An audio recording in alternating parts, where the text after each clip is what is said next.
filosofia é o pai de todos os meios, né?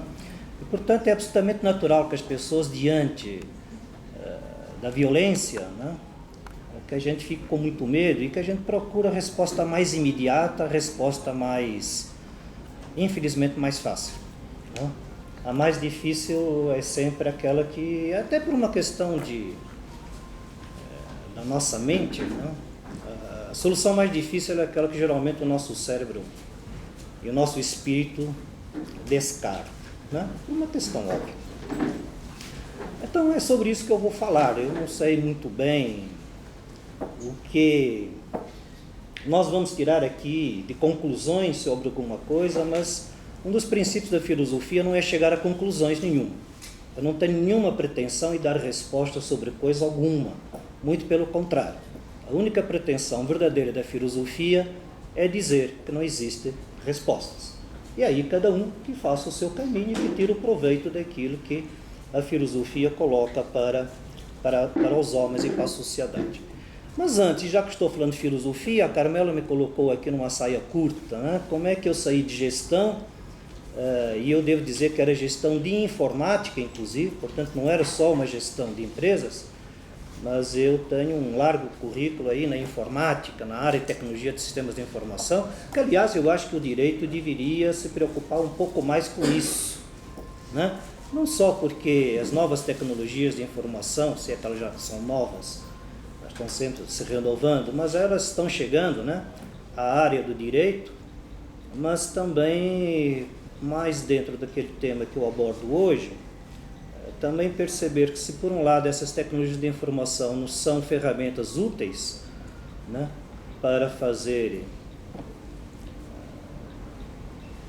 um jurídico mais eficiente, vamos falar assim, por outro lado também nós somos muito submetidos a essas tecnologias, né, e sem perceber, lentamente a gente vai perdendo uma porção de até capacidade de pensar e raciocinar sobre o que é a verdadeira existência humana.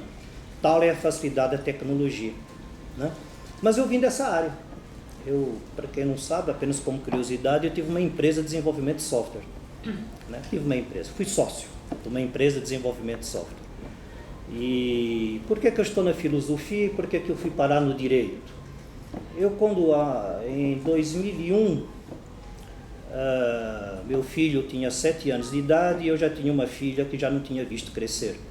Fui ao médico porque me senti muito mal e o médico disse: você está morto aos 50 anos de idade.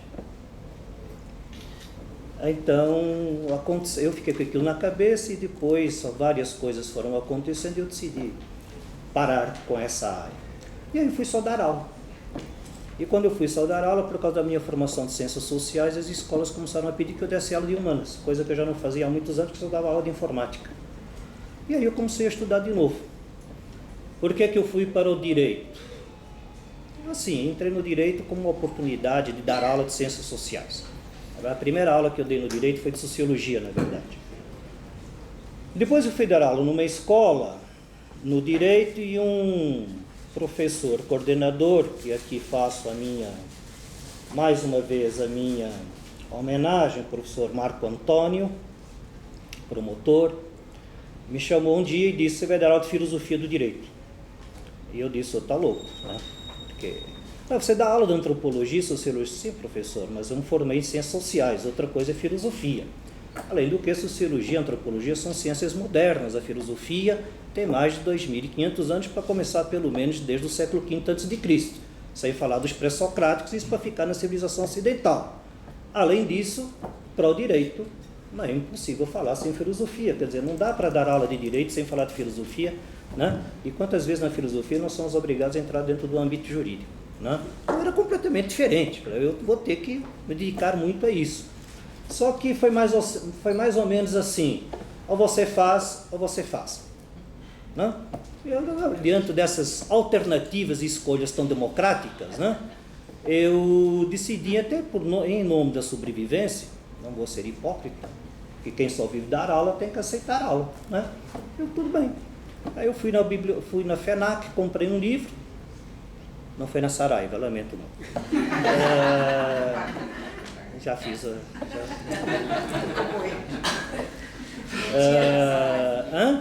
Não tinha na Saraiva o livro. Ficou pior. Agora ficou pior. Eu fui na Saraiva, mas não tinha o livro. Ficou pior, né? Mas o fato é que eu comprei na... a senhora tentou acertar, mas ficou pior. Eu agradeço a tentativa, mas... brincadeira.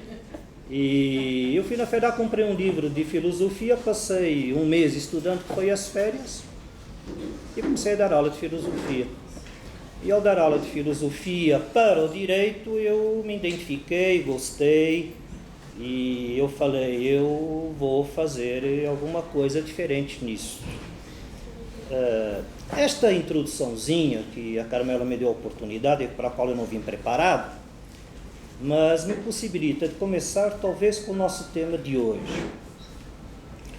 Como executivo, eu não só fui sócio de uma empresa de informática, como fui executivo, inclusive com altos cargos em algumas empresas por 25 anos.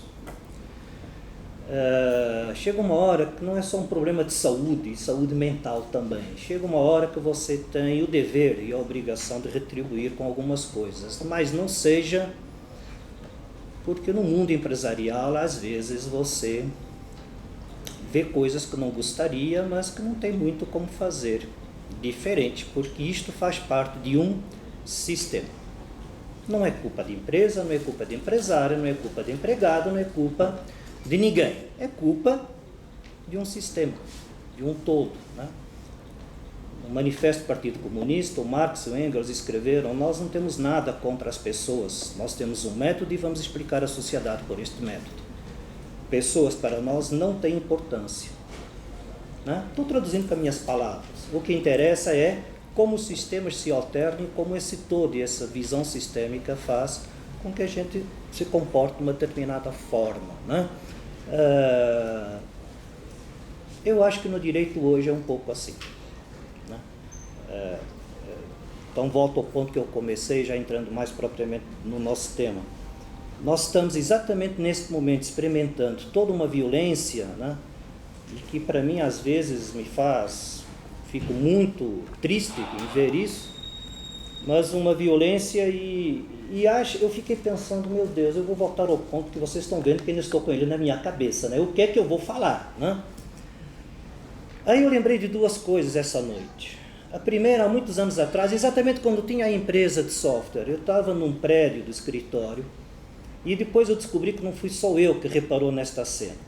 Eu estava num prédio de escritório, umas 6 horas da tarde, louco para ir para a faculdade, porque eu dou aula há mais de 23 anos, e na época eu já dava aula à noite, então eu saía do escritório, ia dar aula, etc e tal, e estava caindo aquela tempestade, e na esquina da Avenida Morumbi com a Avenida Santo Amaro, estava tudo inundado, os carros não andavam, e eu dentro do escritório não conseguia sair, já ansioso, porque eu precisava dar aula, ia me atrasar, e tinha um amarelinho, naquele cruzamento, onde o farol estava desligando, debaixo daquela tempestade, tentando organizar o caos do trânsito. Ele só estava fazendo a parte dele. Mais nada. Eu nunca esqueci daquilo.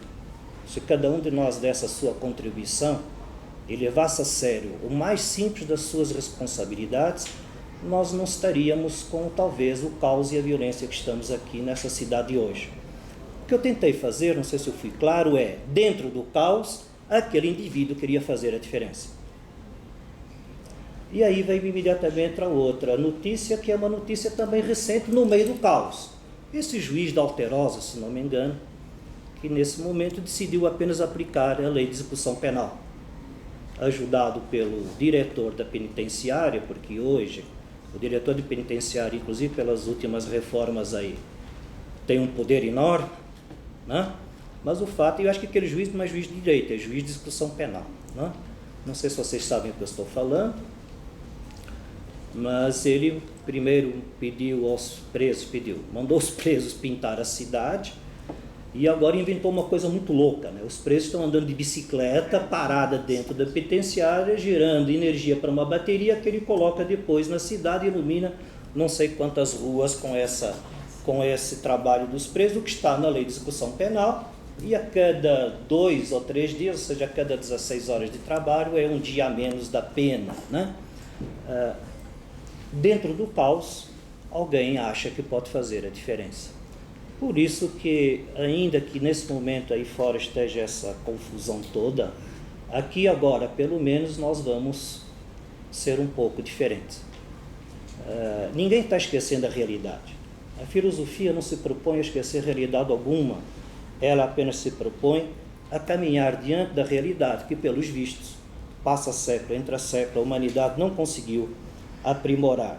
A filosofia vai continuar falando que é preciso falar, quanto mais não seja, para que alguém aqui e para que alguém que nos esteja escutando em qualquer lugar. Eu sei que ando muito sacerdote, viu, pessoal? Não tem jeito, estou ficando pastor. Estão dizendo para eu abrir uma igreja, mas infelizmente só sei dar aula, é a única coisa que eu faço, é a única coisa que eu gosto. E está na hora de eu falar do direito para vocês. O nosso tema é direito alternativo, uma alternativa ao direito. Se eu viajar, vocês me chamam de volta. Os meus alunos já sabem que eu vou embora, certo? Façam de conta que vocês estão em sala de aula, certo? Levanta o braço e fala, professor, eu vou reagir daquele jeito, do mesmo jeito, não se preocupe, que é assim mesmo, né?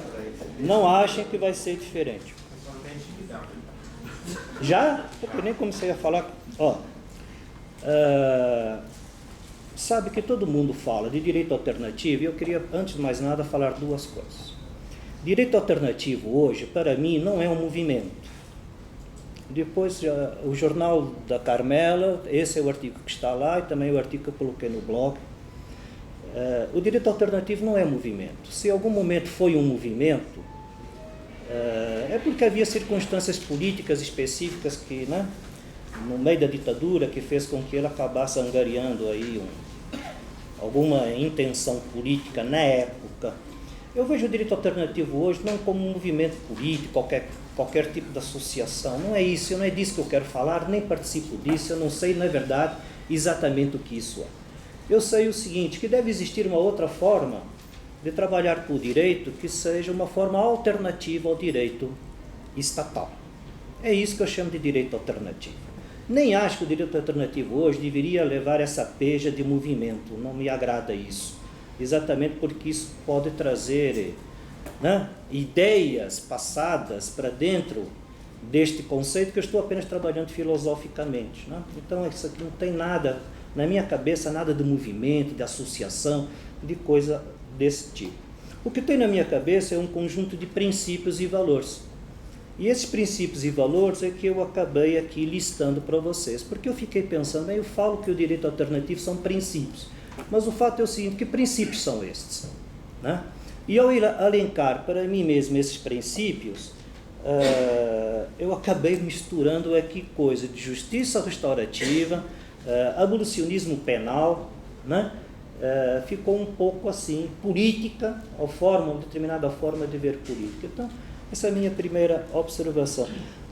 Por exemplo, historicamente falando, a lei das 12 tábuas foi direito alternativo, né? Quando a plebe se insurgiu, os que já tiveram essa aula não podem mais errar, hein? A plebe que se insurgiu contra... como é que é, pessoal? Deu branco. Qual é o nome? Contra os patrícios? Falha nossa, viu, pessoal de casa? Eu sou português, eu não aviso, eu sou português. Se alguém não estiver entendendo alguma coisa, por favor, é só levantar o braço.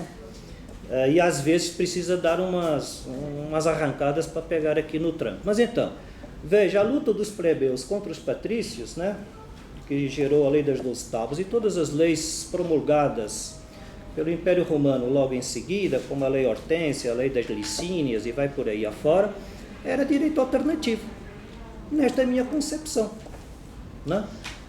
A reforma de solo em cima das leis do Drácon, tirando o peso draconiano, né, que a gente usa até hoje essa expressão, era direito alternativo, né? Nesta é a minha concepção, né? Aqui eu alenquei vários momentos ao longo da história da civilização ocidental em que houve revoluções desse tipo. O Corpus Juris Civilis do Justiniano, né, que tem 4 partes, e geralmente a gente chama só uma parte, né, e esquece das outras partes do Códex do Justiniano, também foi uma forma de trazer o direito mais para perto do povo. Súmula Teológica de Santo Tomás de Aquino, né? Também faz parte do direito alternativo na minha concepção.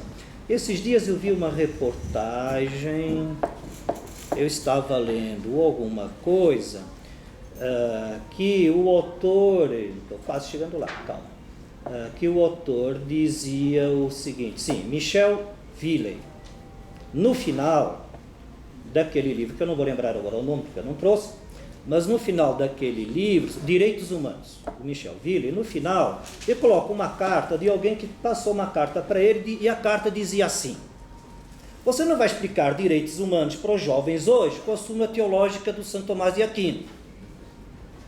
Você precisa usar coisas mais atuais. Não precisa não.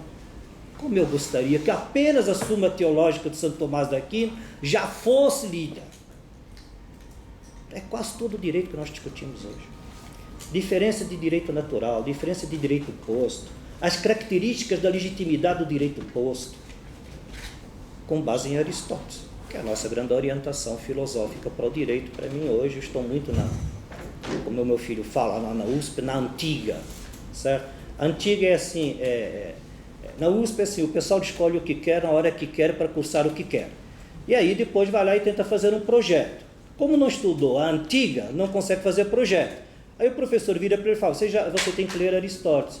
Então ele já está quase lá no final, fazendo o projeto, vai ler Aristóteles agora. Ele já entende tudo da ideia. O problema é que ele nunca leu Aristóteles na vida dele, né? Então, esse é o meu filho. Foi só uma homenagem aqui na frente, né? Como é que é isso? Casa de Ferreira, espeto? Não adiantou eu falar que não era bem por aí, mas de qualquer forma, eu não sei o que tem contra a súmula teológica de Santo Tomás de Aquino. É óbvio que existem coisas mais atuais hoje, e eu vou falar aqui para vocês de algumas obras mais atuais. Por exemplo, quem é que conhece o justnaturalismo de um cara chamado Jean Domas, que nem eu conhecia? Por ter escrito livro de ética, tive que procurar este autor.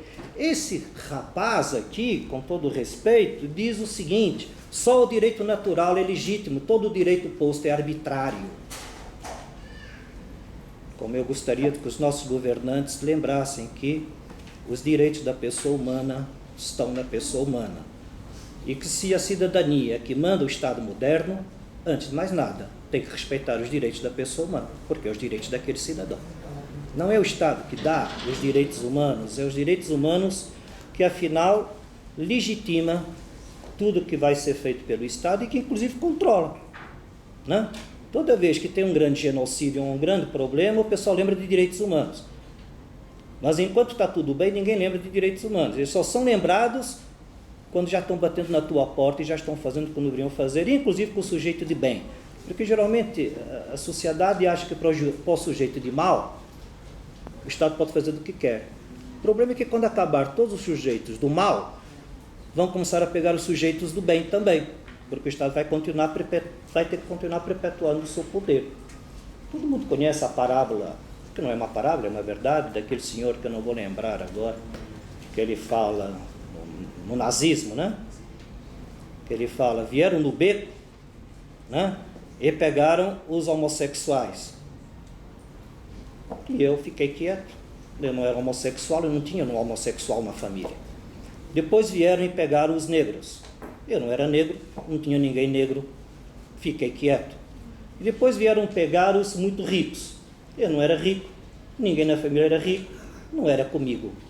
Um dia bateram na minha porta. E aí eu já não podia falar mais nada. Não tinha mais quem pegar. O único fato é que eu era judeu. A gente só lembra dessas coisas quando batem na nossa porta. Entre outras coisas, esse é o motivo pelo qual nós vamos continuar dizendo para vocês que existe sim uma forma de enxergar, né, a dignidade humana dentro do direito. O Kant escreveu sobre isso, o Hegel fala do espírito, o Marx fala das lutas de classe, o Durkheim fala da justiça restaurativa e poucas pessoas sabem que a justiça restaurativa está na obra do Durkheim e todo mundo acha que o Durkheim é positivista, né? Na verdade, ele tinha um direito positivo, mas ele não era positivista, e nós estamos relendo Durkheim atualmente. Tem várias e várias teses dissertações novas sobre o Durkheim na PUC, na USP, exatamente porque durante a ditadura nós enxergamos Durkheim de uma forma ideológica. Por isso mesmo que há pouco eu disse, não vamos falar direito alternativo como movimento, vamos falar apenas como princípios, como coisa que a gente pode estudar nos autores, na história. Eu vejo direito alternativo num autor chamado Carlos Cócio, um argentino que foi aluno do Kelsen, que teve coragem de enfrentar o Kelsen, de dizer por que a Constituição francesa não foi guardada pelos franceses, da mesma forma que engavetaram e protegeram nas catatumbas os quadros do Louvre. Essa Constituição é tão importante. Resposta simples, vocês já sabem, certo? O direito está dentro do seu ego, ou não estará em lugar algum. O restante é papel e tinta. Por isso que não precisava guardar. O povo francês pode ter os defeitos que tiver. Se destruírem a França inteira, assim que houver um momento de paz, eles reescreverão de novo o Código francês, porque está dentro deles. Ao passo que aqui, muitas vezes nós temos a sensação que se tirarem o código de nós não sabemos mais o que fazer para sermos brasileiros. Subjetivismo normativo do Weber. O Weber é um cara fantástico da sociologia, né? O Weber diz: toda lei só é possível de ser obedecida pelo cidadão se o cidadão vir nessa lei algum privilégio, algum benefício presente ou futuro. Isso retira todo o peso da lei, porque é o indivíduo subjetivamente que acaba decidindo se lhe interessa ou não aquilo que o Estado diz. Se não interessar, ele simplesmente pode fazer a lei que quiser, não vai obedecer. Aí, não faz muito tempo, eu fiz um curso na USP, no Largo São Francisco, e nós estávamos exatamente discutindo isso, e me lembro que teve um colega que virou e falou: eu não sei o que é esse tal de direito subjetivo, faço a mínima ideia como é que isso pode funcionar. Fiquei com a sensação que ele deve pagar o imposto de renda dele direitinho todo ano, mesmo aquele valor exorbitante. Não sei se vocês me entenderam, peço desculpa pelo exagero, mas faz parte. Eu vejo direito alternativo na presença do outro de Heidegger. A cura que está lá, metade daquele livro é para falar da cura, da presença do outro. E eu digo, o outro é o meu mal, mas é a única possibilidade de eu me curar. Ele é o meu mal porque ele retira de mim a individualidade, ele retira de mim aquela verve que está dentro de mim, daquele meu espírito subjetivo, meio bruto que está lá no Hegel, mas depois eu preciso encontrar o outro espírito, porque eu vou encontrar o outro, quer gosta ou não gosta, então aquele, além, né, ao mesmo tempo que aquele diz, você não pode ser o que você quer, ele diz, mas eu estou aqui, vamos ser juntos. Não é? Não sei, tem direito alternativo nisto? Em vez de ficar olhando de cima para baixo, para a lei, para a ordem, será que seria mais benéfico que eu dissesse: não posso fazer o que eu quero, mas vamos lá, né? Vamos tentar fazer juntos, em vez de ficar se matando uns aos outros? E finalmente coloquei aqui o existencialismo do Sartre. Não tem direito alternativo, este inclusive extremamente radical. Sociedade que não te dá liberdade não te dá possibilidade de escolha. Se você não escolher, não pode ser culpado. Esse é o motivo pelo qual nós inclusive tornamos inimputáveis alguns sujeitos, não é verdade? O menor é inimputável por quê? Porque partimos da ideia de que ele não tinha condições de escolher conscientemente, sabendo todas as consequências do ato que ele ia praticar. O problema é chegar à conclusão que adultos também não sabem o que estão fazendo, por que estão fazendo. Mas, na dúvida para o réu, fica na dúvida para o Estado. Dá mais segurança. Quando eu não tenho coragem para decidir sobre as minhas atitudes, sabendo que posso estar sendo coercitivamente retirado da liberdade, eu recorro ao Estado e à lei para poder viver com os outros. Ainda vai chegar o dia em que vai ter lei para não bater na mãe. Eu sei que eu estou sendo repetitivo, peço perdão, meus alunos principalmente, mas vai ter a lei que vai ser assim: tapa na orelha, do lado direito da mãe, 6 meses de prisão, multa de 5 mil reais. Se der um pontapé na mãe, é 3 anos de prisão, né, sem direito a súrcio, sei lá. Né? Vai chegar o dia disso. Eu vou estar morto, espero. Mas vai chegar o dia, né, que nós vamos ter lei para dizer o que pode ou não pode fazer com a mãe. Já temos para dizer o que pode fazer com o filho. Já temos o que pode fazer com a pessoa de cor. É ridículo. Desculpa, mas é ridículo. Um país como esse tem que ter uma lei para dizer, para eu ter que entrar no prédio e ver toda hora, dentro do elevador, uma placa que diz: está proibida qualquer discriminação do tipo racial, econômica, blá, blá. É ridículo. Eu não consigo me calar com isso. Eu vou morrer falando essa coisa. Eu sei que o exemplo é sempre o mesmo, mas pelo menos é um exemplo que está lá na cara de todo mundo. É absolutamente ridículo que um país como esse tenha que ter feito uma lei como essa. Não estou dizendo, cuidado, por princípio, não considero direito alternativo como a renúncia à lei. Nem estou dizendo que essa lei não é necessária. Estou dizendo que ela é, filosoficamente, espiritualmente, educacionalmente, ela é repulsiva. Não diz que ela não é necessária e não diz que, infelizmente, precisamos de leis como essas, porque perdemos a subjetividade, que só poderia vir do nosso encontro, do encontro entre classes, do encontro entre alteridades, do encontro entre raças, religiões, né? Esse encontro que a filosofia tanto apregoa, né? E sempre apregou. O outro sempre foi na filosofia o calcanhar de Aquiles e o pomo de Adão, né? A pedra filosofal. A filosofia sempre soube que nós estaríamos sempre fadados a alguma angústia por causa do outro. Mas também sempre afirmou que só poderia ser através desse outro que nós, de alguma forma, teríamos que encontrar uma solução. Filosofia e religião, às vezes, não se dão bem, né? Por uma única coisa. Não que a religião não seja importante, mas eu sempre digo, onde começa a fé, termina a necessidade de ficar pensando sobre a minha existência. Quando penso sobre a minha existência, tenho a impressão que eu só tenho duas possibilidades. Ou encontro o outro e com ele resolvo, ou encontro o além e com ele resolvo. Se encontrar o outro, faço o meu papel como indivíduo. Se encontrar o além, em última análise, a resposta será sempre no além. E muitas vezes nós acabamos postergando para depois, e para o além, e para algum momento lá, aquilo que é a nossa responsabilidade de fazer aqui e agora. Então, não é uma questão de condenar a religião, muito pelo contrário, por favor, me perdoem, não quero criar nenhuma suscetibilidade, nem estou dizendo que eu não sou religioso. Porque eu já recebi e-mail que o pessoal, há muitos anos que o pessoal fala, esse cara é ateu. Marxista é assim mesmo. Sociólogo, então, pior ainda, deve comer coração de criancinha. Esse ranço não acabou nesse país, desde a ditadura. E para quem não sabe, acho que as pessoas sabem, isso estava nas cartilhas educacionais dos nossos estudantes. As nossas crianças aprenderam isso na década de 60 e 70. Alguns deles são os avós de hoje. E estas são os que estão dando aula nas universidades. Entre outras coisas, também faz parte do direito alternativo uma reeducação para educar.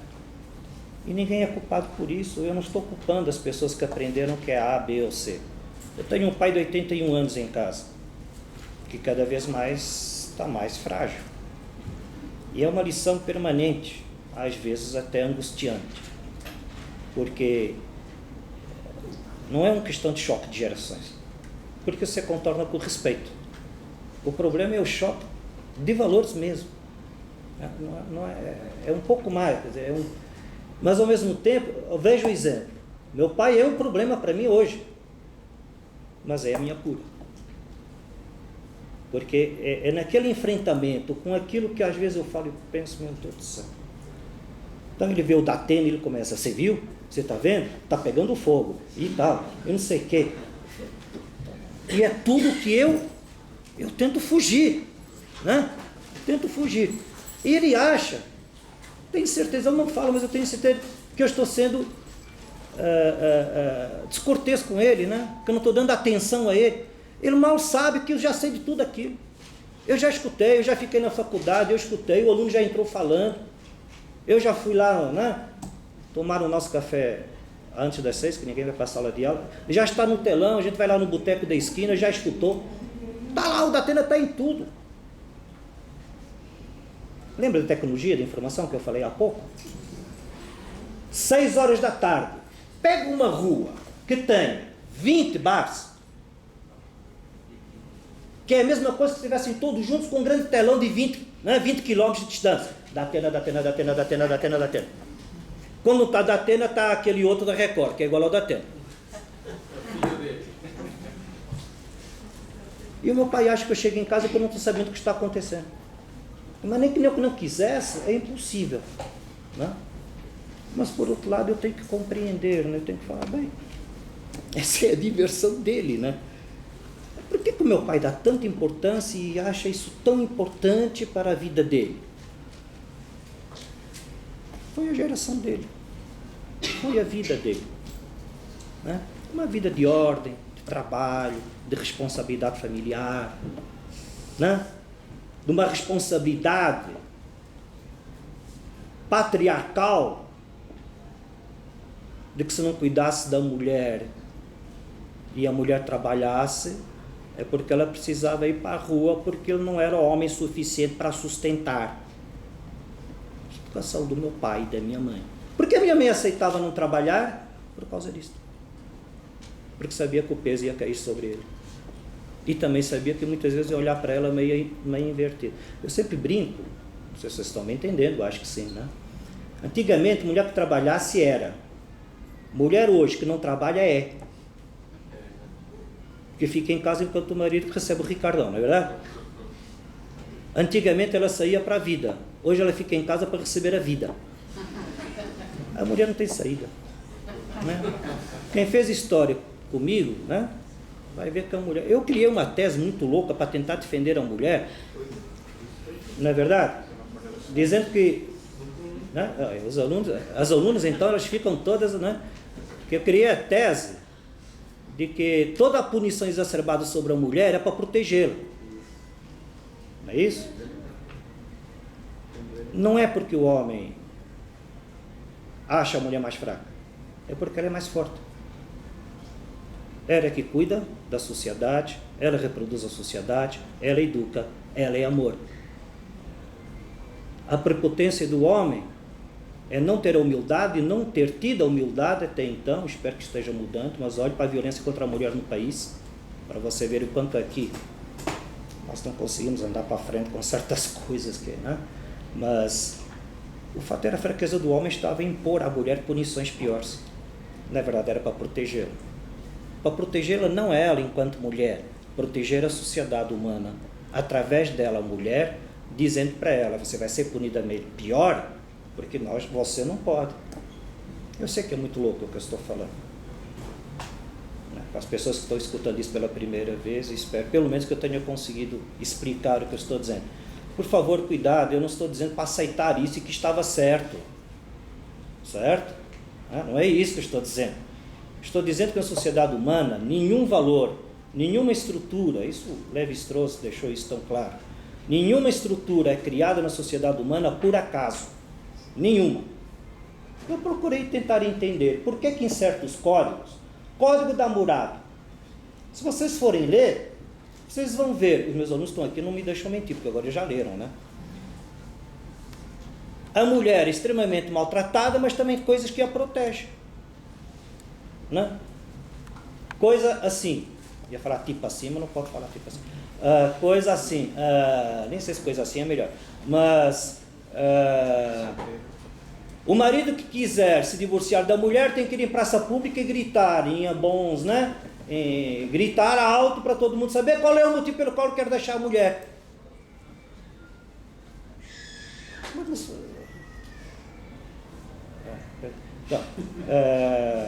Patriarcal, poder, mas o cara tem que declarar em público porque é que ele quer deixar a mulher. Como é que é lá no Código do Manu, pessoal? Como é que faz com a viúva? Estava na pergunta da prova. Então, teve gente que errou. Ainda vem, né? Você ainda vai dizer que foi pegadinha, né? Então,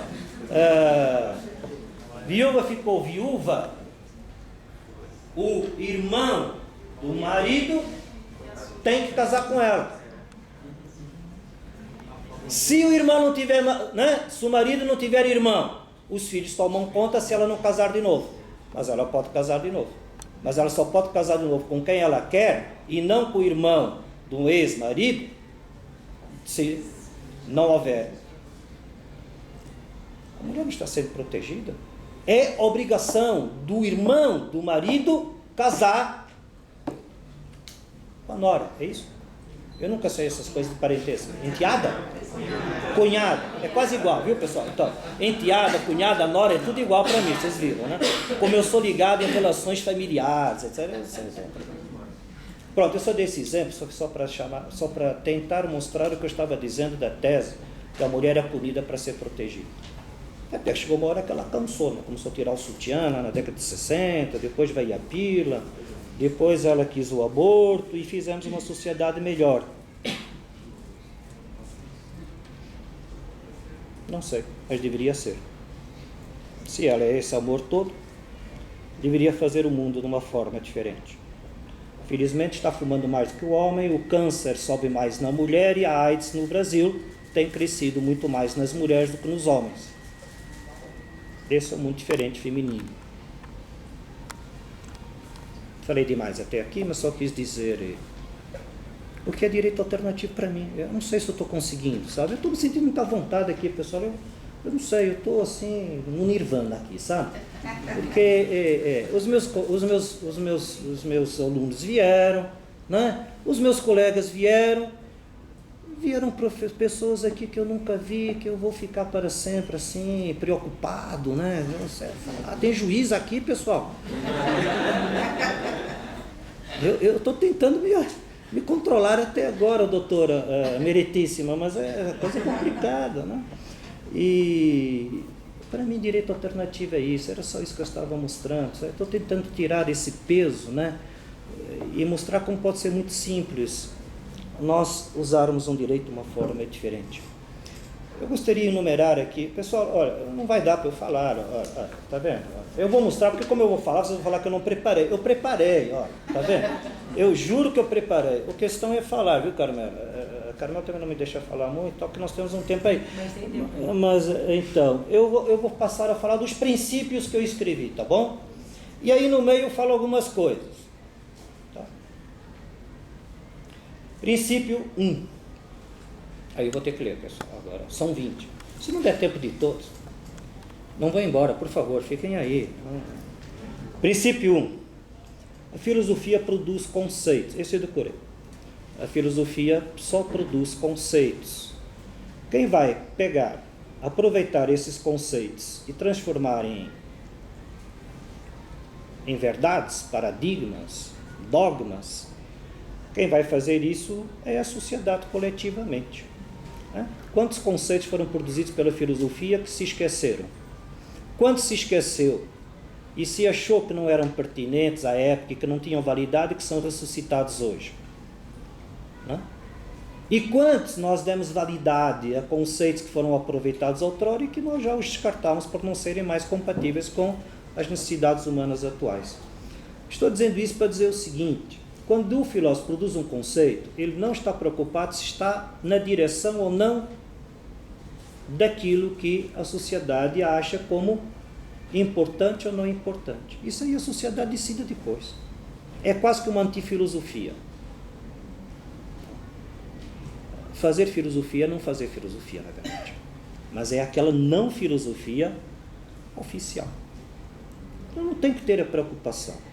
O que eu estou tentando dizer com isso, pessoal, é o seguinte: eu não tenho que ter preocupação se com relação a estes princípios todos, o quanto as pessoas, o Estado, as forças policiais, o direito, o judiciário, o executivo, o legislativo, vão se aproveitar disso como utilidade ou não, sabe?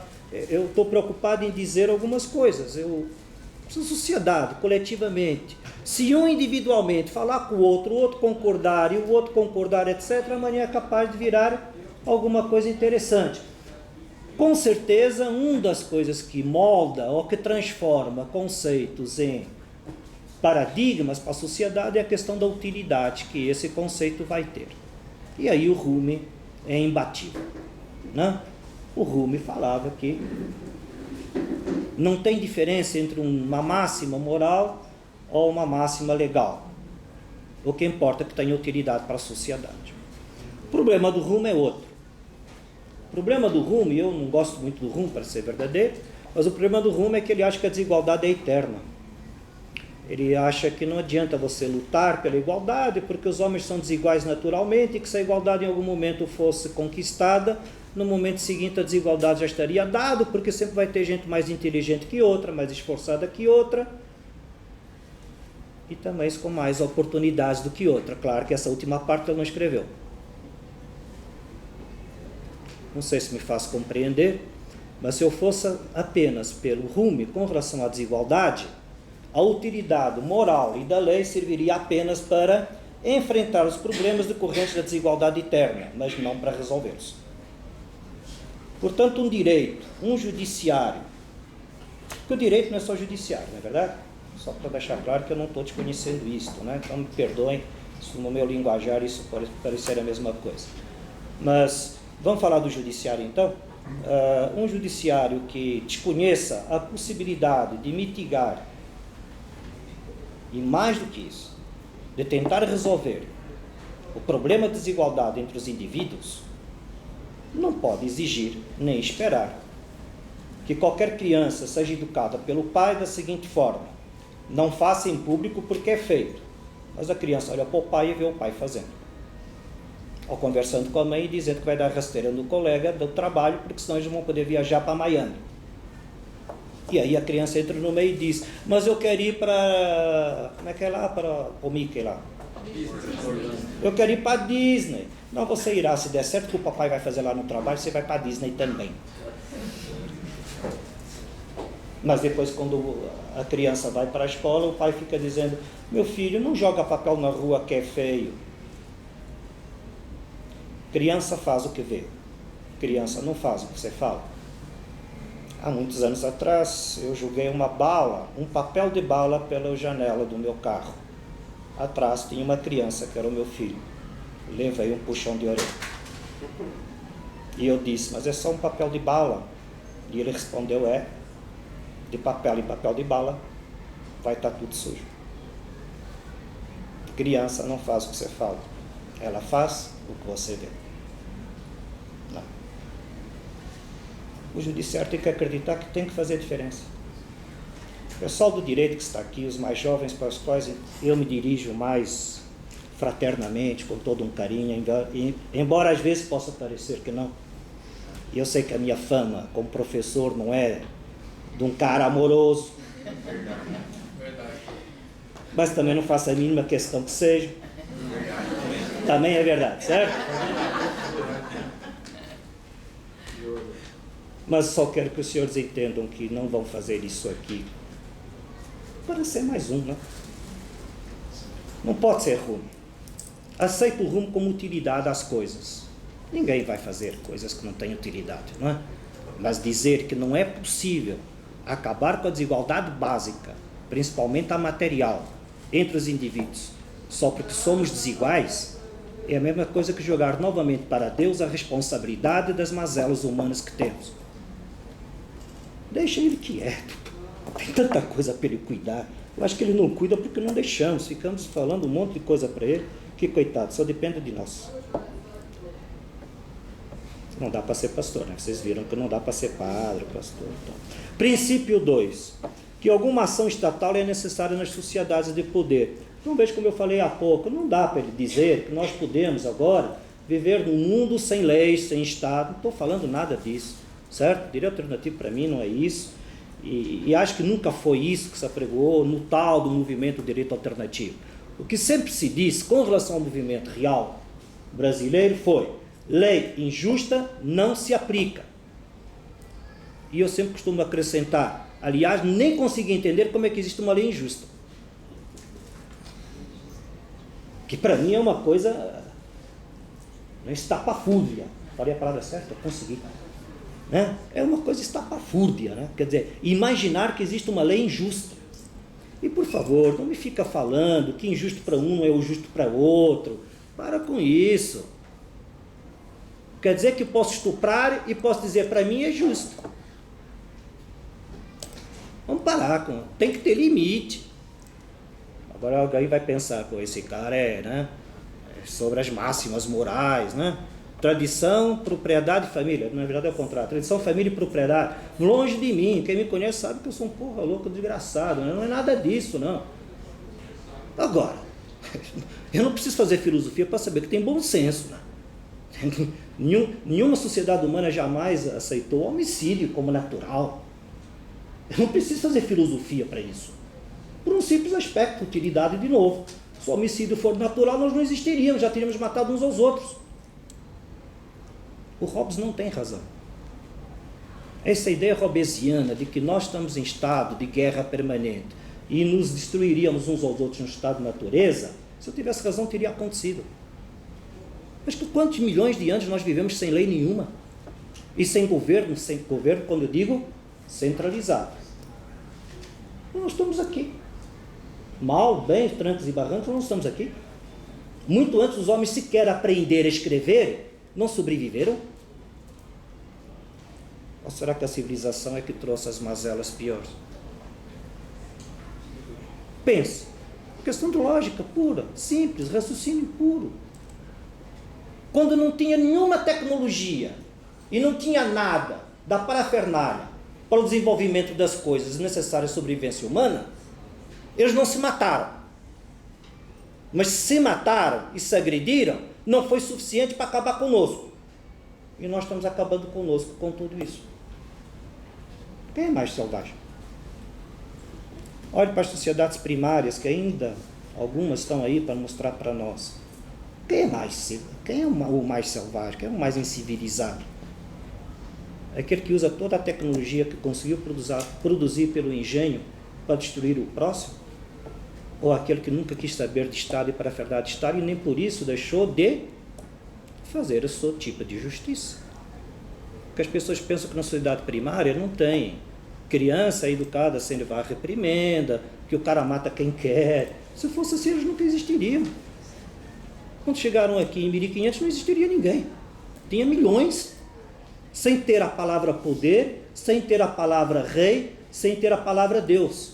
Simplesmente porque no tupi, na nossa língua tupi, o guarani, não tem a letra R, não tem a letra P, não tem a letra D. O colonizador chegava e dizia, Deus, rei, o rei é Deus na terra. Quem? Aí já piorou, porque já era dois. Era o D e o R, que ele não tem. E aí foi tentar explicar, Deus, rei através do poder, ferrou de vez. Aí olhou para aquele cara, eles olharam, né, para o portuguesão lá, olhou, eu sou português, né, mas só eu conto piada de português, né, vocês já sabem disso, eu conto como recurso de idade. Então, vocês contam como sacanagem, eu sei. Então, aí o nosso indígena virou e falou, meu Deus do céu, esses caras são loucos, o que essa branquela toda está falando? Das duas uma, ou eles eram muito doentes, os portugueses, ou eram muito poderosos. Estão falando coisas que nós não entendemos. Que nem aquele professor que entra difícil na sala de aula, fala um monte de coisa, o cara não entende nada, mas o aluno vira e fala, esse cara é aquele, não entendi nada. Não. Só que depois ele aprende a fazer a mesma coisa com o professor, óbvio, que isso aprende rapidinho. É só você ver o que está escrito na prova do cara, né? Você lê, fala, tem alguma coisa aqui, não sei, isso deve ser tupi, guarani, né? Porque não está aqui nada. Mas ele acha que você vai entender. Mas o que eu queria dizer é o seguinte, só tinha duas maneiras, né? Ou você considerava o cara louco, ou você considerava o cara, né, muito bom. Quem é bom a gente come. Começamos a comer o português. Antropofagia, Oswaldo de Andrade. Sabe por que come? Para incorporar a diferença. Então Oswaldo Andrade, né? Um cara pouco estudado nesse país, que tem um mundo, gostaria de escrever sobre Oswaldo Andrade para o direito, quem sabe um dia, mas eu não tive aula do Oswaldo Andrade, Eu tenho que ler por mim, tenho que fazer pesquisa sozinho, né? Eu sei que na Unicamp tem o Instituto Oswaldo Andrade, na Unicamp só, para ele. Mas a questão é o seguinte, quando o Oswaldo Andrade diz, nós já tínhamos cultura antes do Estado, porque ele está dizendo o seguinte, o nosso indígena já tinha engolido o português, e ainda bem, nós tínhamos aqui um troço, né, próprio. E o português também andou engolindo o índio, obviamente de outra forma, mas também andou, né? Podem rir, pessoal. Pô, sacanagem, pô, eu falo coisa errada, vocês não riem. Tá bom, vou ficar sério aqui. Vocês não queriam que eu falasse de direito alternativo aqui com uma seriedade, né? Que eu não vou fazer esse papel aqui de cara de catedrático, doutor da USP, que só faz isso com 45 mil livros publicados, né? Não esperem isso de mim. Pessoal, o fato é o seguinte, as sociedades primárias, nem todas, algumas delas decidiram não fazer Estado. A gente acha, não, eles são incivilizados porque não foram para o Estado. Não, eles não foram, eles não quiseram. Pierre Clastres deixou isso claro. Eles não desconheceram o poder, simplesmente eles não quiseram o poder. Diferente do Weber, que achava que toda autoridade era poder e, portanto, lá deveria ter poder. Diferente da Hannah Arendt, que falou que pode existir autoridade sem poder. E o Pierre Clastres chutou o pau da barraca e disse, nem uma coisa nem outra. Eles sabiam que era poder, simplesmente rejeitaram o poder, porque não ia ser melhor para eles. Princípio 3. Que atribuir ato ilícito a alguém não significa necessariamente punir de forma vingativa. Eu li esses dias, eu até comentei com alguns, né? Teve uma aula que eu dei que eu fiquei até assim empolgado para falar, que eu li um negócio... Ah, sim, Gustavo, Luiz Gustavo, sabe, aquele nosso... nós tivemos uma banca, um dos alunos da banca, que obviamente estou declinando o nome por razões óbvias, mas tinha uma citação de uma professora, que também vou declinar o nome por razões óbvias, de um livro editado pela RT, isso eu não estou declinando o nome, porque se ela tivesse escrito aquilo que ela escreveu numa editora de esquina, teriam massacrado.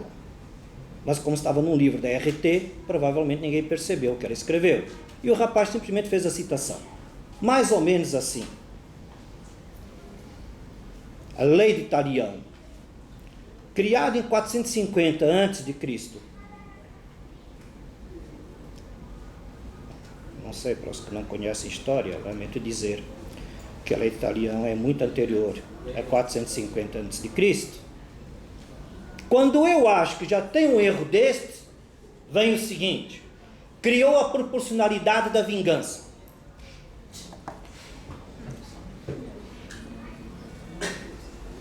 A vingança agora tem proporcionalidade. Tem mais vingativo e menos vingativo.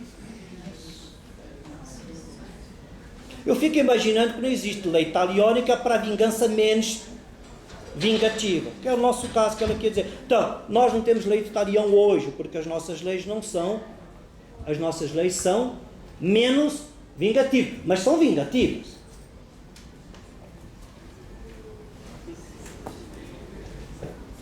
Pessoal, não é culpa da professora, nem da RT, nem de ninguém. É culpa de uma mentalidade. Já vou falar isto em seguida. As pessoas colocam expressões e linguagens dentro das suas cabeças e escrevem já sem pensar e refletir sobre aquilo que é hábito. O Aristóteles tinha razão. O hábito é natural. Ouvir uma coisa tão natural que as pessoas já não conhecem mais a diferença. É impressionante como é que eu escrevo um livro sobre Código Penal, né, ali no caso, para entregar para um aluno de universidade dizendo que a lei de Talião é bom porque criou a vingança proporcional. É isto que eu não quero falar para os meus alunos. É isto que eu não vou falar para os meus alunos. É uma sutileza que, se eu dissesse que sim e desse uma aula, seria um ótimo professor, mas infelizmente não sei falar coisas desse tipo. A redução de solo, como eu falei há pouco para vocês, fez exatamente isso, tentou retirar a proporcionalidade vingativa de dentro da lei, que estava no antecessor dele do Draco, né? Rei Édipo, só para falar, porque eu sabia que ia ter muitos alunos aqui, eu fiquei pensando hoje sobre o Rei Édipo de novo. O Rei Édipo inaugura não só processo, portanto, ao inaugurar o processo, desvincula o processo de direito material, uma conquista democrática no direito. Eu sei que há controvérsias, mas estou fazendo o direito alternativo. Separar processo de direito material dá para perceber que é uma conquista democrática, ou não? Quando o rei decidia tudo, o processo e direito era a mesma coisa. Quando separamos, ele pode decidir pelo direito dos costumes, mas se ele se obriga a um processo, ele obrigou a que os direitos dos costumes se submetessem a um rito. A quem serve o rito? Ao que tem poder para fazer o direito do jeito que quer, ou àqueles que não têm como fazer do jeito que quer? Às vezes, eu estou falando e pensando aqui um monte de coisas, pessoal, me perdoem, estou colocando, como eu disse para vocês, a minha proposta era só colocar coisas, para pensarmos. Não estou falando nem que eu estou muito certo, mas tenho convicção em algumas disso que eu estou falando. O que é que o rei Édipo faz? Ele, ao criar o processo, ele desvinculou o poder dele do julgamento. Querendo ser ético, ele se viu obrigado a criar um caminho, um rito. E ao criar esse rito, ele, na verdade, é o grande pai de todos os códigos nossos do processo. Não sei se deu para entender do que eu quis dizer. Primeiro porque eu não precisava, né, fazer. Aí um tal do Burke, que é citado como sendo o pai dessa separação pela professora Grinover. É por isso que precisa ter filosofia nos cursos de direito. E é por isso que precisa ter história do direito nos cursos de direito. As pessoas não têm noção. Escrever que a lei italiana 450 anos antes de... Não tem mínima noção. Por isso que às vezes eu sou chato com os meus alunos, eu falo, pessoal, eu não quero que vocês decorem datas, mas decorem pelo menos o período em que o autor escreveu. Aliás, filosofia, isso o Álvaro que esteve aqui falou, eu acho isso muito legal que ele sempre fala. A diferença entre filosofia e livro de autoajuda é essa. O cara que escreve livro de autoajuda, tudo é ideia dele. Quem escreve filosofia, nada é ideia dele. Essa é a ideia. Né? Ainda bem que é essa.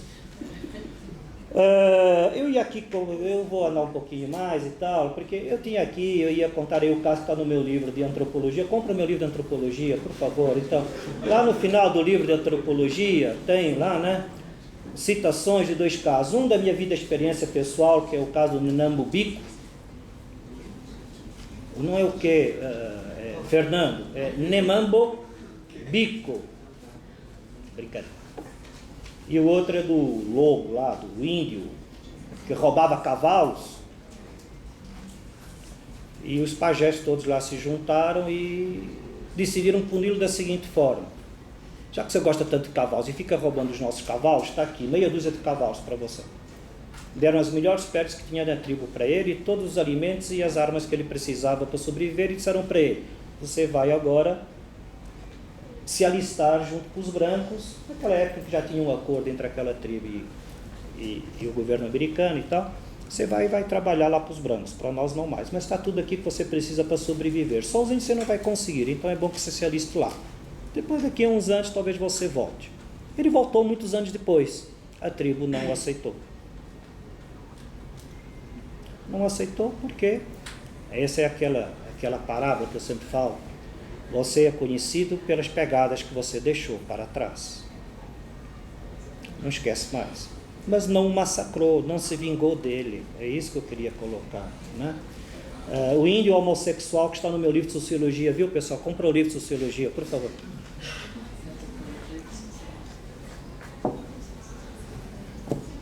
Pode, Carmel, fazer propaganda dos livros? Claro, deve. O índio homossexual. Você imagina, começo do século XX, chegaram no Equador e encontraram uma tribo de índios que tinha um sujeito que decidiu não andar com o arco e a flecha, mas andar com o cesto de colher frutas e alimentos. O antropólogo falou, nossa, esse cara vai ser massacrado. E é impressionante, pessoal, tinha coisas assim do arco da velha, né? O cara não só andava com o cesto para pegar frutas, tarefa explicitamente de mulher, como naquela tribo havia a cultura e a ideia de que durante o ciclo menstrual das mulheres, elas prejudicavam as colheitas e os animais ficavam doentes, de tal forma que foi, um determinado espaço relativamente grande, colocaram um lugar só para as mulheres irem quando estavam, né, no seu período interessante. Então, elas iam. Esse indivíduo, com o cesto nas costas, ia junto. Não me pergunta se ele menstruava, eu acho que não, mas ele ia junto. Conclusão do antropólogo: não interessa o que você faz, o que você é, só interessa o que você faz de importante para a comunidade. Imagina isso no início do século XX. Você descobrir no Ocidente que uma tribo indígena, o tal do selvagem civilizado, respeitava, inclusive, a opção de gênero de um ser humano. Isto é considerar a pessoa, o indivíduo, como ser humano. O restante é a distorção que nós fizemos. Isso está documentado em livro de antropologia, também está aí no livro de antropologia que eu ia falar. Enfim, só quis falar para vocês o seguinte, que o fato de existir ato ilícito não significa que você vai punir. Todo ato humano é um fato social relevante desde que ele seja genérico na sociedade. Isto aqui foi só para dizer o seguinte: cuidado, quando forem fazer leis, discutir leis, isso aqui é mais para o legislativo, né? Pelo menos verifique antes se é importante para a sociedade aquele fato, se aquilo é um fato social, se aquele acontecimento, porque nós estamos loucos para fazer leis a troco de qualquer coisa. Aí eu vou fazer aqui uma afirmação que eu sei que também é polêmica, que eu escrevi aqui e disse assim, ó: nada de clamor, nada de comoção, nada de prevenção. Não se faz lei por clamor social, não se faz lei por comoção social, não se faz lei para prevenir futuros atos sociais. Isto é vingança. Isto é desumano. O jurídico não pode se ater àquilo que é a gritaria geral. Não, porque a gritaria geral não seja importante ser escutada. Mas você tem que ter o mínimo de cientificidade na hora de fazer e regulamentar aquilo que vai ser feito. E aquilo que vai determinar a vida futura de todo mundo. Vou dar um exemplo. Aquele garoto que entrou numa escola aqui em São Paulo, não foi? E que saiu dando tiro em todo mundo. Pronto. Já queriam fazer lei. Baixar a idade, né, de imputabilidade do menor. E não sei o quê. Nesse caso parece que demos um basta, né? Quer dizer, a coisa parou, eu nunca mais vi falarem mais sobre isso. E espero que não dá para entender?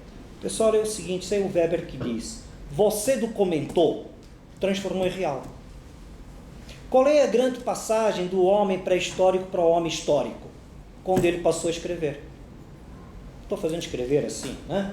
Primeira pintura que ele fez na parede, né? Ele deu um pulo gigantesco para a história. A história começa ali. Por quê? Porque ele, a partir dali, pode deixar para as gerações futuras aquilo que foi a história do passado. As pessoas não gostam de história no nosso país.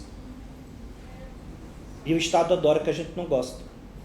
Povo que não tem história não constrói por si mesmo o futuro. Alguém tem que construir. Portanto, se centraliza.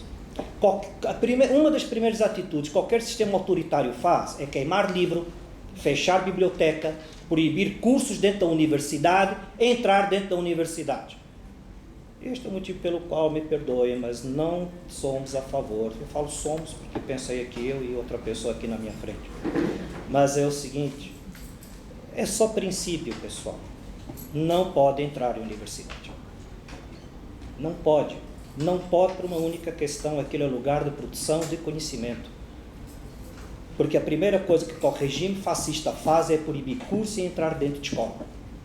Assim é que nós estamos pagando até hoje a nossa deficiência de filosofia, sociologia, ciências humanas nos nossos alunos, nos nossos filhos, nos nossos netos. Né? E agora está aí uma loucura de correr atrás, para tentar recuperar o tempo perdido, porque todo mundo está vendo que na sociedade de informação, e no futuro não é possível uma criança virar um profissional, né, que possa adequar as tecnologias que estão colocadas da melhor forma para a sociedade. É impossível. Há uns anos atrás, não faz muito tempo, eu participei de uma comissão do MEC, e o rapaz lá que veio, secretário lá, que eu não lembro agora quem era naquela época, no começo do governo Lula, ele deixou muito claro, ele falou, olha, se preparem, nós não vamos mais querer saber dos nossos alunos, nem das escolas, o que eles sabem. Nós vamos querer saber o que eles podem fazer com o que eles sabem para a sociedade. Aí o pessoal faz a OAB, semestre após semestre vai mal da OAB, porque não se tocou e nem sequer teve a preocupação em comparar as perguntas que se fazia há 10 anos atrás na OAB e as perguntas que se faz hoje na OAB.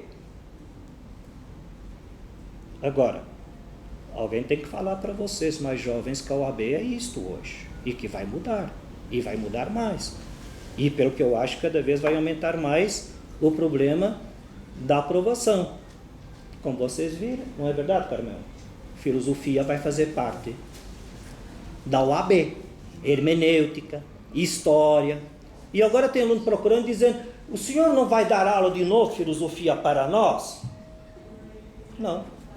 Mas agora o senhor viu, entrou na OAB? Sim, mas já foi dado. Ah, mas não fez a parte da OAB? Ah, quer dizer que você só estuda por causa da OAB. É que nem aquela sala que eu tive esse semestre, me perdoa, sabe? Perdoa, pessoal, acho que não tem ninguém aqui, mas também se tiver, me perdoa, tá? Não é maldade da minha parte. Pessoal, 8 perguntas, vocês têm 2 semanas para fazer um trabalho. Certo, Gustavo? Falei contigo hoje, isso aí, não sei se foi hoje, foi um dia desse. Preciso desabafar, certo, Luiz? Tem 2 Luiz aqui, um é o Gustavo, o outro é o Luiz Eduardo, né? 2 queridos amigos, antes de mais nada. Mas o que eu queria dizer é o seguinte, passei 8 questões, né? 4 do Kant e 4 do Hegel. Tinha um feriado prolongado, 2 semanas para responder. 2 semanas depois, pedi o trabalho. Ah, mas eu só ia pedir? Não, era para brincar com ele. Vamos jogar para cima, fazer gaviãozinho, o que vocês quiserem. Por que eu pedi? Ah, mas a gente não sabia que eu só ia pedir, não fiz. Eu falei, tá bom. Mas você tem no caderno? Não. Ah, professor, não pode fazer para a semana que vem? Não. Se você não teve interesse em responder durante 2 semanas, por que agora você vai ter interesse em estudar? Era para você. Ah, é só porque eu vou dar nota que você quer fazer? A gente fica culpando as escolas, às vezes, exageradamente, porque isso é uma das coisas que está aqui, que o ensino virou um grande comércio. Não é só aqui, no mundo inteiro. Eu acabei de ler uma reportagem na Ilustríssima da Folha de São Paulo 2 semanas atrás, ou 3 semanas atrás, sabe aquele caderno de domingo, que dizia o seguinte, sabe quem são os grandes reitores das universidades americanas? Tudo executivo do Bush. Nem o Obama conseguiu mudar isto. Você acha que tipo de pesquisa lá vai? Você acha que vai sair uma pesquisa lá? Um reitor foi assessor econômico do Bush que diga o seguinte, uma pesquisa sobre as deficiências do sistema de empréstimo aos bancos que não resolveu nada. Você acha que vai sair essa pesquisa nessa escola que o reitor foi assessor do Bush? Não. A mesma questão da saúde dos Estados Unidos, que não tem acessibilidade. Sim, se alguém quiser fazer um trabalho de pesquisa sobre isso, não vai sair. O que é que você acha que sai na USP? Uma pesquisa sobre como produzir remédios ou uma pesquisa para discutir que a cura está no outro do Heidegger? Por outro lado, se o sistema acadêmico é este, também é verdade que os nossos alunos gostam disso. E também é verdade mais, que tem doutor que também vende o seu diploma. Eu falo mesmo, pessoal, não me convidem mais.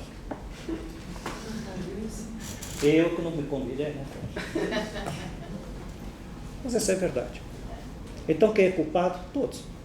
Por isso não me interessa as pessoas. Me interessa discutir, eu quero consciência, eu quero coisa. A verdade é que todo mundo se empurra um pouco, uns para os outros, e ninguém quer fazer mesmo a diferença, porque desse jeito não vai dar para fazer. A questão da linguagem, por favor. Quando em vez de falar crime, fala situação, problema. Em vez de falar punição, fala escolha, solução. Faz toda a diferença. Vocês já perceberam? Cidadão, põe as mãos na parede. O Roberto Amata fala isso lá na Casa e a Rua, não é? Né, Rita? Esse era um dos que você ia ler? Tá lendo? Você leu? Perfeitamente. Roberto Amato, antropólogo nosso, tem uma coluna aí todas as quartas-feiras no Estadão, se não me engano. Ele tem um livro famoso que eu nunca esqueci, que ele diz, aqui no nosso, enquanto nos Estados Unidos, porque ele deu aula e viveu nos Estados Unidos muitos anos, enquanto nos Estados Unidos cidadão é a valorização do indivíduo, aqui cidadão é o bandido. Cidadão. Falou cidadão, meu amigo, você está de graça. Constituição rasga tudo, porque ela começa com a primeira dizendo que você exatamente é cidadão e que o poder vem do cidadão. Se você diz aqui que cidadão é humilhante, você rasgou a Constituição. Só estou tentando mostrar como nós usamos a linguagem, como ela é importante. O cara fez EBO, já virou réu. E vai por aí afora, pessoal, não vou ficar aqui, né? Você faz previsória, preventiva, quando não pode, revoga, não revoga. Presta atenção à linguagem que nós usamos. Ela é produto, eu não vou aqui ficar com aquela minha tese neurolinguística dos arquétipos mentais, que não são meus, é do Foucault. Eu só inventei em cima, para variar. Né? Pois o Foucault fala, tem os arquétipos mentais, né? Que são essas pequenas estruturas que de alguma forma ninguém sabe como, esse conjunto de neurônios específicos que fala, crime, tem que mudar, você tem que escrever ali, situação, problema, eu sei lá se é crime, eu não sei. Tem tanta coisa, aconteceu ontem, o inquérito leva 4 meses para o cara ser julgado daqui a 10 anos. Não é verdade? Tem tempo jurídico que nós não consideramos, mas tudo já é crime. Ora, por favor, eu não estou sendo inocente, eu não estou sendo romântico. É óbvio que todo mundo sabe, quando é crime, todo mundo tem uma intenção e uma ideia de que aquilo que é certo e que é errado. Mas você chega em casa e faz o que com o seu filho? Sei lá, um exemplo desse. Onde você teve? Pá! Pô, dá um tapa nele. Pá! Puxa o cinto, já vai bater. Tá. Pá, mas por que você está batendo? Eu não sei, mas você sabe porque está apanhando. Choque de gerações. Eu fui educado assim. Imagine como meu filho não vai educar o filho dele assim. Espero. Onde você vai? Não sei, vou sair. Vai sair com quem, onde, como e quando? Aliás, o meu vai viajar agora e faz 3 semanas que eu estou pedindo para ele.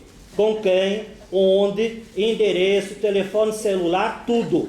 Ele não passou ainda. Agora eu estou ferrado, porque o cara tem 24 anos, o que é que eu faço? Não, mas... peraí, o cara tem 24 anos. Sabem de uma coisa? É meu filho. Minha mãe dizia, ninguém bate no meu filho. Ele tem pai e mãe, endereço certo. E olha que ela me batia pra caramba. Aliás, eu não sabia se eu preferia ela não falar isto, se eu preferia que ela falasse. Mas no dia em que uma professora me bateu com uma palmatória e abriu o meu pulso, simplesmente porque eu fiz xixi no meu calção de escola, porque na época eu tinha problemas seríssimos, como tenho até hoje, de intestino e de bexiga, e não pude segurar na sala de aula, e quando pedi ela não deixou sair.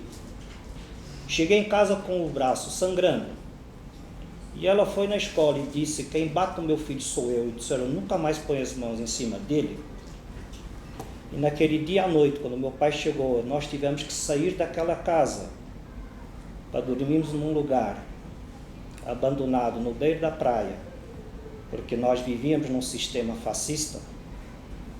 Eu descobri o que era democracia, segurança e liberdade. E jamais reclamei dos meus pais me baterem.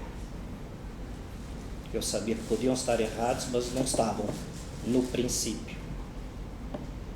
Pessoal.